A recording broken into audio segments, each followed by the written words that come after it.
the name of Allah Almighty, who is the most forgiving and is the most beneficent. आज के इस opinion में, आज के इस आर्टिकल में हम आर्टिकल पढ़ने जा रहे हैं मुस्लिम्स एंड टेक्नोलॉजी, जो कि लिखा है डॉक्टर परवेज़ हुदबाई ने, जो पाकिस्तान के एक बहुत बड़े फिजिस्ट हैं और बहुत बड़ी जानी मानी शख्सियत है। ये आर्टिकल पब्लिश हुआ है 2 जनवरी को 2021 में। तो इस आर्टिकल के अंदर बेसिकली डॉक्टर परवेज़ ने डिस्कस की है कि कैसे पाकिस्तान के अंदर साइंटिफिक कल्चर इवॉल्व होना चाहिए और कैसे जो न्यू जनरेशन है, जो इस दौर में रहने वाले मुसलमान हैं, वो आहिस्ता से टेक्नोलॉजी को अडॉप्ट करते जा रहे हैं। और बाद में उन्होंने कहा है कि अडॉप्टेशन सिर्फ इनफ नहीं है, हमें अपने साइंटिस्ट बनाने पड़ेंगे और ये कल्चर क्रिएट करना होगा जैसे कभी हुआ करता था। जैसे कि गोल्डन एज ऑफ इस्लाम में जो अब्बासी कैलिफेट का ज़माना था, उनके ज़माने के कुछ एग्जाम्पल्स दिए गए। तो चलें पढ़ते हैं। Except for some defiant holdouts, most Muslims have come to accept the printing press, loudspeaker, weather forecast, cameras and television, blood transfusions, organ transplants and in vitro fertilization. अच्छा, यहाँ पे कहते हैं कि एक्सेप्ट फॉर सम डेफिएंट होल्डआउट्स, मतलब बाज़ दफ़ा जब भी एडॉप्टेशन साइंस की मुस्लिम सोसाइटी में आई तो लोगों ने आहिस्ता आहिस्ता से ये सारी चीज़ें एक्सेप्ट करना शुरू की, जिसमें प्रिंटिंग प्रेस है, लाउड स्पीकर है, वेदर फोरकास्ट है, कैमरास, टेलीविज़न और बाद में कुछ जो चीज़ें हैं जैसे ब्लड ट्रांसफ्यूजन्स एंड ट्रांसप्लांट, ये सारी चीज़ें आहिस्ता से लोगों ने अडॉप्ट करना शुरू की। उसके बाद कहते हैं earlier fears that technology will destroy their faith are disappearing। जैसे पहले एक बिलीव हुआ करता था सोसाइटी में कि टेक्नोलॉजी जो है वो इंसान मुसलमानों का जो फेथ है उसको उनसे छीन लेगी। अब वो ये चीज़ सोसाइटी में जाहिर नहीं हो रही है आजकल।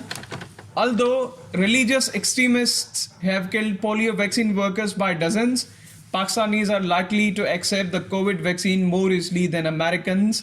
This is progress. ये भी सच है कि जैसे पोलियो वैक्सीन वर्कर्स थी, उनका मर्डर हुआ था ट्राइबल एरियाज़ के अंदर कुछ साल पहले। जो रिलीजियस एक्सट्रीमिस्ट हैं उन्होंने उनको मार दिया था और जो अडॉप्टेशन टुवर्ड्स मेडिकेशन थी वो नहीं थी। लेकिन अब पाकिस्तानी नेशन जो है वो रेडी बैठी हुई है कोविड वैक्सीन के लिए अमेरिकन से भी ज़्यादा। और ये एक प्रोग्रेस है कि अमेरिकन जो हैं वो डेवलप कंट्री हैं तो वो हेजिटेट हैं कोविड वैक्सीन के लिए, लेकिन पाकिस्तानी नेशन का माइंडसेट बन चुका है, सो दे आर रेडी। आगे वो कहते हैं technology for religious rituals is also becoming popular. अब जो टेक्नोलॉजी का इस्तेमाल है रिलीजियस रिचुअल्स में वो भी आम बनता जा रहा है। For example you may buy a small gadget called salad card, कि मतलब आप एक सलाद कार्ड ख़रीद सकते हैं जिसके अंदर असल में ये एक कार्ड है जिसके अंदर जो भी इंसान जितनी टाइम प्रेयर करता है, नमाज़ पढ़ता है, वो उसमें नोट कर देता है कि मैंने इतनी नमाज़ें पढ़ ली हैं। फिर वो किसी भी जगह बैठे टाइम का उसे पता लगता है। Which uses proximity sensors to count the number of the rakats performed during prayers, also available online and environmentally friendly wuzu। पहले सलाद कार्ड हो गया, सेकंड नंबर पे एक ऑनलाइन एनवायरमेंटल वुज़ू है। उसका मतलब यह है जिसमें पानी इतना ज़ाया नहीं किया जाएगा। सिंपली वुज़ू करने के लिए जितनी इंसान को ज़रूरत है तो उस तरीके से उतना ही पानी यूज़ होगा, और ये पॉसिबल हो रहा है टेक्नोलॉजी की वजह से। आगे कहते हैं ablution machine using visual sensors. Okay, responding to public complaints of muezzins with rasping voices or bad pronunciations, Egypt's government is carrying out an experimental airing in 113 mosques of Cairo, where a computer will initiate the standardized azan at exact times. A few years ago, multiple fatwas would have lambasted such innovations, but not anymore. अब बहुत सारी मस्जिदों में अजानें जो हैं वो fix time पे दी जा रही हैं लाउड स्पीकर्स के थ्रू, और जो इकोसिस्टम है वहाँ पे एक रिकॉर्डेड आवाज़ को बार बार चलाया जा रहा है, और ये भी एक बहुत बड़ी इनोवेशन है। तो इजिप्ट के अंदर बहुत सारे लोगों ने कंप्लेन की थी, जो गवर्नमेंट ऑफ इजिप्ट ने बाद में सुन के एक्सपेरिमेंट शुरू कर दिया 113 मॉस्क में। तो इस तरह की चीज़ें बहुत सारी होने लगी थी, लेकिन अब these are going very good. लेकिन ये भी कंप्लेंट्स अब नहीं आ रही लोगों से, बिकॉज अब लोग इसको एक्सेप्ट करने लगे हैं। उसके बाद है word of science, the fount of technology, consuming technology does not of course resolve conflicts between science and religion. अब साइंस जो है वो मतलब रिलीजन के मसले तो सॉल्व नहीं कर सकती, या फिर जो कॉन्फ्लिक्ट रिलीजन और साइंस के बीच में है उसको तो डेफिनेटली वो सॉल्व नहीं कर सकती। Nor does it necessarily mean that the science was a way of looking at the world is gaining ascendancy, और ना ही हम ये कह सकते हैं कि साइंस हमारी दुनिया के अंदर डोमिनेटिंग फैक्टर होती जा रही है, ऐसा भी नहीं है। The letter motivated in 2020 the task force report on culture science in the Islamic world led by Professor Nidal Ghosn Sharjah and Dr. Munif Zobi Jordan with input from Dr. Atahar Osama Pakistan. Their online survey gives some hints. अब एक task force report शाया की गई है जो जो है researchers ने रिसर्च करके बाद में शाया की। अब देखते हैं कि उसका नतीजा क्या निकला। At one level results are encouraging, एक लेवल पे रिजल्ट्स बहुत अच्छे हैं। The survey of 3,500 respondents chosen mostly from the Arab countries and Pakistan shows knowledge of basic scientific facts is slightly better than in developed countries. अब 3,500 responses collect किए गए mostly अरब countries और पाकिस्तान से, जहां पे ये देखा गया कि साइंटिफिक फैक्ट्स डेवलप्ड कंट्रीज से भी बेटर हैं। The authors concede that this surprising result is probably because relatively educated and internet-savvy respondents were chosen. Still, one hopes that this is not too inaccurate. अब हम अगर इसको observe करें तो author ने ये खुद कहा है कि ये जो फैक्ट्स हमने जमा किए हैं ये सिलेक्टेड लोगों के फैक्ट्स हैं।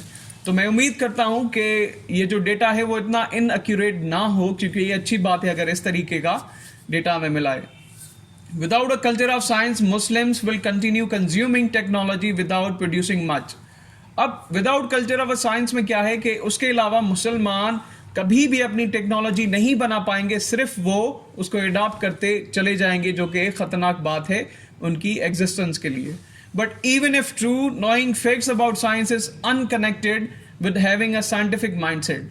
लेकिन ये भी तो एक हकीकत है कि साइंटिफिक फैक्ट्स को जानना और साइंटिफिक माइंडसेट होना ये दो अलग बातें हैं। The difference is like that between USB memory stick where you dump data and a CPU chip which is decision making brain of your laptop और स्मार्टफोन। अब बहुत बेहतरीन एग्जाम्पल देकर डॉक्टर हुदबा ने हमें समझाया कि ये एग्जाम्पल ऐसा है जैसे एक USB कार्ड है, एक USB फ्लैश ड्राइव है और एक CPU है। फ्लैश ड्राइव के अंदर जो भी आप डेटा डंप करते जाएंगे वो सिर्फ वही प्रोड्यूस करेगा, उसी की इंफॉर्मेशन आपको टर्न बैक करके देगा। लेकिन CPU क्या करता है कि वो अपने आप से डिसीजन लेकर और बाद में इंफॉर्मेशन आगे करता है। तो actually we need CPUs, not flash drives. The first is passive, relatively simple and cheap. The second is active, extremely complex and costly. अब उन्होंने ये कंपैरिजन की है कि मतलब USB ड्राइव सस्ता भी है और इजी भी है लेकिन पैसिव है, लेकिन इस as compare to USB drive second number पे CPU एक्टिव भी है, एक्सट्रीमली कॉम्प्लेक्स भी है और कॉस्टली भी है। उनके कहने का मकसद ये है कि हमें एक जनरेशन बनानी होगी और ख़र्चा भी करना पड़ेगा ऐसे माइंडसेट बनाने में। Correspondingly, the traditional mindset takes knowledge to be corpus of eternal verities to be acquired, stockpiled, disseminated, understood and applied but not modified or transformed. अब ये होता है अक्सर कि ट्रेडिशनल माइंडसेट क्या करते हैं, एक चीज़ सीख ली, एक फैक्ट सीख लिया, उसके बाद उसी इंफॉर्मेशन को जमा कर लिया, उसके बाद उसी इंफॉर्मेशन को यूज़ किया, लेकिन उसी इंफॉर्मेशन को वो मॉडिफाई नहीं करते, जैसे आती है वैसे ही उस चीज़ को अडॉप्ट कर लेते हैं। The scientific mindset on the other hand involves ideas of forming, testing and if necessary abandoning hypothesis if they don't work। लेकिन एक साइंटिफिक माइंडसेट क्या करता है, वो चीज़ों को इन्वॉल्व करता है, आइडियाज़ को रीशेप करता है, टेस्टिंग करता है, अगर ज़रूरत पड़ी तो वो हाइपोथेसिस को रिजेक्ट भी करता है अगर वो हाइपोथेसिस किसी काम ना आ सकें। Analytical reasoning and creativity is important, simple memorization is not. Analytical reasoning important है, creative mind होना important है, चीज़ों को याद करना कोई मतलब एक काम का mindset नहीं है. Going through the report, it is unclear to me whether the questions asked and the answer received have helped us understand whether the Muslims are moving towards a scientific worldview.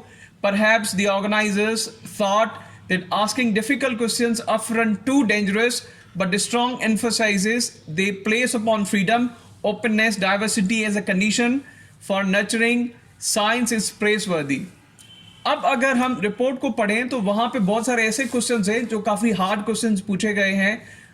तो जो मुस्लिम world में एक mindset बना हुआ है उसके लिए बहुत हार्ड है, लेकिन तरीके की जो चीज़ें हैं वो यकीनन डेंजरस भी हैं कि डायरेक्टली इस ऐसे माइंडसेट से ऐसे खतरनाक क्वेश्चंस पूछे जाएं. लेकिन इस एफर्ट को मैं इसलिए सपोर्ट करता हूं क्योंकि इसमें freedom, openness, diversity and condition of nurturing science है, जिसको मैंने इसकी तारीफ की है. मतलब यहाँ पे डॉक्टर उद्बाई कहते हैं जो कॉन्फ्लिक्ट्स हैं, मैं नहीं चाहता कि वहाँ पे बात फंस जाए, लेकिन जिस तरीके से, जिस मकासद के लिए ये क्वेश्चनर बनाया गया और रिपोर्ट इकट्ठा की गई, वो प्रेजवर्दी है. Here is why science, the developing a scientific mindset. अब मैं क्यों चाहता हूँ कि साइंटिफिक माइंडसेट बनना चाहिए. It's so difficult and alien, और मैं इसको सोचता हूँ कि ये बहुत ही मतलब मुश्किल है, और यहाँ पे वो नॉन नेटिव या फिर एलियन है, इस माशरे में उसको एक्सेप्टेंस कम ही मिलेगी. Humans are never completely comfortable with science because it is not common sense. अब दूसरी जो ओपनिंग लाइन है इसकी दूसरी मीनिंग यहाँ पे ये होगी, साइंस क्यों मुश्किल है और वो डिफ़िकल्ट क्यों है. वो कॉमन ह्यूमन नेचर की बात करते हैं कि साइंस कभी भी इंसान को इतनी एक्सेप्टेबल नहीं रही क्योंकि वो कॉमन सेंस नहीं है. In our daily lives one sometimes has to struggle against science. हमारी रोज़मर्रा की ज़िंदगी में हो सकता है कि किसी को साइंस का सामना करना पड़ जाए या मुकाबला करना पड़ जाए. As children we learn that actually it's earth that moves and yet we still speak of the sun rising and setting. बचपन से जब हम बच्चे थे तो हमने ये सीखा कि अर्थ जो है वो मूव करती है around the sun, but still we say sun is rising and sun is setting. तो ये कुछ मामलात हमारी सोसाइटी के अंदर हैं, ओवरऑल दुनिया की सोसाइटी के अंदर हैं. Another example, heavier things fall faster, right? और दूसरा एग्जाम्पल ये कि जो भारी चीज़ें हैं वो तेज़ी से गिरती हैं. This is so obviously true that nobody tested it until Galileo showed 400 years ago that this is wrong. ये तब तक सच था जब तक किसी ने इसको टेस्ट नहीं किया, जैसे कि 400 साल पहले गलेलो ने इसको कहा कि ये गलत है. Wouldn't it be so much nicer if the laws of physics and biology lined up with a naive institution and religious belief? क्या ये अच्छी बात नहीं है कि law of the physics and biology को कंबाइन करके रिलीजन इंस्टीट्यूशंस में भी पढ़ाया जाए? और if the Darwin was wrong and living things didn't evolve through the random mutation, क्या ये भी बात गलत होगी या फिर ये भी बात बुरी होगी? अब यहाँ पे कहते हैं, और if Darwin was wrong and living things didn't evolve through the random mutation, unfortunately science is a chalk full of awkward facts. अगर मैं ये कहूँ कि मतलब जो डार्विन ने थ्योरी पेश की है वो भी गलत थी या फिर सही थी, तो मतलब ये भी एक बहुत अजीब चीज़ है इस बात को एक्सेप्ट करना, क्योंकि ये कॉमन माइंडसेट नहीं है. आगे वो कहते हैं, getting to the truth takes a lot of work and so you have to be very thorough and very curious. सच को जानने के लिए हमें बहुत सारी एफर्ट करनी होगी, काम करना होगा, लेकिन हमें इसी रास्ते में क्यूरियस और पेशेंस भी रहना पड़ेगा. तो आगे वो कहते हैं, historically lack of curiosity is why Muslim civilizations were ultimately defeated. यही सबब था सबसे बड़ा कि मुस्लिम वर्ल्ड के अंदर क्यूरियोसिटी फॉर साइंस नहीं थी, जिसकी वजह से उनका जवाल आया. आफ्टर अरब गोल्डन एज पेटेड आउट, जब अरब गोल्डन एज खत्म हुई, the spirit of science also died. तो जो साइंस की स्पिरिट थी वो भी उसके साथ मर गई. The 17th century Ottoman sultans were rich enough to hire technologists from the Europe to build ships and cannons. There were no Chinese then, but they could not produce their own experts from the ulema-dominated educational system. अब जैसे अरबों के जवाल के बाद Ottoman सुल्तान थे, वो बहुत अमीर थे, और जो भी टेक्नोलॉजी उन लोगों ने अडॉप्ट की उसके लिए वो पे करते थे. इसी के नतीजे में जो उनके अपने एक्सपर्ट्स थे वो प्रोड्यूस नहीं हो पाए, और दूसरा इसका जो सबब था वो उनका उलेमा डोमिनेटेड एजुकेशनल सिस्टम था. And when the British East India Company brought inventions and products from in England humming with new scientific ideas, the Mughals simply paid cash for them. They never asked what makes the gadgets work or even how they could be duplicated. और यही बात मुगल इरा में थी. जब east India company Hindustan के अंदर आई तो वहाँ पे मुगल किंग्स ने भी उन चीज़ों को अडॉप्ट किया, लेकिन इस बात की जरूरत नहीं की कि वो उन बातों को सीखें कि ये गैजेट्स कैसे वर्क करती हैं, या फिर इतना ही सीख लेते कि उनको डुप्लीकेट बना दिया जाता है यहाँ पे. विदाउट अ साइंटिफिक कल्चर और country can only consume and trade. Scientific culture के अलावा सिर्फ एक कंट्री मतलब एडॉप्ट कर सकती है, चीज़ें ले सकती है और मतलब दे सकती है, जैसे ट्रेड है. Pakistan functions as a nation of shopkeepers, property dealers, managers, auditors, accountants, bankers, soldiers, politicians and generals. अब जो पाकिस्तानी कौम है वो सिर्फ उसका जो काम है basically it based on as उसके जो प्रोफेशनल्स हैं वो शॉपकीपर्स हैं, प्रॉपर्टी डीलर्स हैं, मैनेजर्स हैं, होटल्स चलाने वाले हैं, अकाउंटेंट्स, बैंकर्स, सोल्जर्स और ये सब हैं, and politicians and journals. There are even a few good poets and writers. अब मतलब बहुत सारे अच्छे पोइट्स और राइटर्स भी कम हैं. But there is no Pakistani Covid vaccine. लेकिन पाकिस्तान के अंदर कोई भी पाकिस्तानी कोविड वैक्सीन नहीं है. With so few genuine scientist and researchers it produces little new knowledge और प्रोडक्ट्स. लेकिन बहुत ही कम नॉलेज के नतीजे में रिसर्चर्स ने और जो असल साइंसदान हैं, जो जेन्युइन साइंटिस्ट हैं, उन्होंने थोड़ी बहुत नॉलेज ज़रूर प्रोड्यूस की है. That 81 Pakistanis were recently ranked in the world's top 2% of scientists by Stanford University turned out to be fake news. एक खबर चली थी सोशल मीडिया पे कि पाकिस्तान के एक साइंसदान दुनिया के अंदर 2% बेस्ट साइंटिस्ट में से एक है. ये रिपोर्ट शाया की गई थी स्टैनफोर्ड यूनिवर्सिटी की तरफ से, लेकिन ये भी एक फेक न्यूज़ निकली. Stanford University was not involve in this highly dubious ranking. अब ये जो रैंकिंग दिखाई गई है इसमें स्टैनफोर्ड यूनिवर्सिटी ने कोई भी ऐसी चीज़ जो है वो शाया ही नहीं की. This was confirm to me over email last week by professor John Ioannidis of Stanford University. ये कंफर्मेशन मैंने प्रोफेसर जॉन लॉइंडिस से ली. खुद मैंने उनको ईमेल किया और उन्होंने रिप्लाई में मुझे कहा कि ऐसी कोई चीज़ नहीं है, ऐसी कोई चीज़ हमने पब्लिश नहीं की और ना ही ये हकीकत है. He together with 3 co-authors had been cited as a source. What will it take to bring science back into Islam? क्या तरीका है कि इस्लाम के अंदर साइंस को वापस लाया जाए? The way may be similar to how music and Islam. ये भी हो सकता है कि ये तरीका सेम ही हो जैसे म्यूजिक एंड इस्लाम का कॉन्सेप्ट आपस में मिला जुड़ा. Which in principle are incompatible. लेकिन उसूलन तौर ये दोनों चीज़ें कंपैरेटिव नहीं हैं, एक दूसरे से डायरेक्टली मिलाई नहीं जा सकती. Are handled in Muslim countries today, या फिर मुस्लिम कंट्रीज के अंदर आज जो ये माइंडसेट है उसके हिसाब से. It is perfectly usual for Pakistanis FM radio station that is blaring out Lady Gaga songs to briefly pass broadcast pre-recorded azan in all its dignified solemnity and then resume with beyonds until the next azan. अब Pakistani radio station के बीच में ये है कि अगर Lady Gaga का कोई भी ज़बरदस्त सॉन्ग चल रहा है उसके बीच में अगर अजान का टाइम होगा तो वो उसको पास करके अजान चला के फिर उस सॉन्ग को कंटिन्यू करेंगे, उसी म्यूज़िक को कंटिन्यू करेंगे. तो ये बात तो है. Although the choice of music is quite abysmal, there is a clean separation of worldly from the divine. अब म्यूज़िक इस्लाम से अलग क्यों है, वो एक बहुत डीप डिफरेंस है जो आज का माइंडसेट, आज के मुस्लिम माइंडसेट में मौजूद है. वो जब एजुकेशन को अलग करते हैं, सेपरेट करते हैं इस दुनिया को और जो डिवाइन चीज़ें हैं, तो मसला यहाँ पे हो रहा है. ये हकीकत बात भी है. और असल में एक बहुत बड़े स्कॉलर ने ये भी कहा है कि असल में इल्म 2 तरह का नहीं है, इल्म एक ही होता है, वो चाहे आखिरत का हो या दुनिया का. अच्छा, separation is a key when Galileo famously said the Bible teaches us how to go to heaven and not how the heavens go. जैसे बहुत ही फेमस लाइंस हैं गैलीलियो की. उन्होंने कहा था कि बाइबल हमें ये तो सिखाता है कि जन्नत पे कैसे जाएं, लेकिन ये नहीं सिखाता कि मतलब जन्नत कैसी है या जन्नत कैसे जाती है, जन्नत कैसी बनाई जाती है। सिंपली उनका कॉन्सेप्ट है, वो प्रूफ नहीं कर पा रहे अपने कॉन्सेप्ट से कि जो जन्नत का कॉन्सेप्ट उन लोगों ने दिया है वहां तक वो काम कैसे करती है। सारी जो आसाइशें ज़िंदगी की हैं असल में वही साइंस है, लेकिन इस बात का रिलीजन उस वक्त का यूरोप के अंदर जवाब इस बात का नहीं देता था। He was arguing that domains of science and belief do not overlap.